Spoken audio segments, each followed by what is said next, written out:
While there's been plenty of spotlight on the Guahan Academy Charter School in Tiyan in recent weeks, Department of Education Superintendent Jon Fernandez is hoping to get the same urgency to resolve the decade-old issue of overcrowding at George Washington High School in Mangilao. In a letter addressed to Governor DeCalvo on Tuesday, Fernandez requests for updates on the core tech buildings adjacent to the charter school buildings in Tiyan.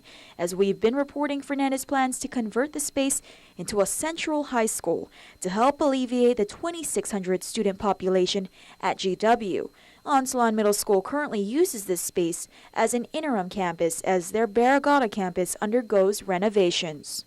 With GovGuam recently stepping in to assist the charter school evade eviction, both deals are now combined and must be finalized by December 31st. That lease discussion also is relevant to what we've been talking about with regard to a new a new central high school, as well as the relocation of our offices from downtown to the DOA building. So what's the holdup? According to Governor DeCalvo, it's the Attorney General's office. Since August of this year, we sent out a draft lease agreement to the Attorney General's office, and obviously with the Attorney General's office there's been one issue or the other.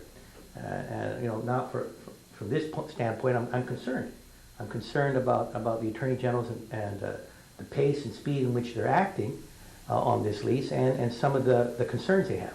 Although he remains confident the deals will be finalized in time, Calvo questions whether Attorney General Leonardo Rapadas is overstepping his boundaries. As far as what the governor and our administration, our responsibility is to move forward in helping these students, helping the Department of Education. The responsibility for an Attorney General's office is to look at that contract, look at it through legality and form, and if it's legal and the form is correct, put their stamp of approval on it. It's not an issue of policy. The Attorney General does not make policy. He should focus on what is important. Although Adelup has yet to disclose how much the Tiyan purchase would cost, Communications Director Troy Torres confirms that the Tiyan facility is cheaper per square foot than previous school purchases.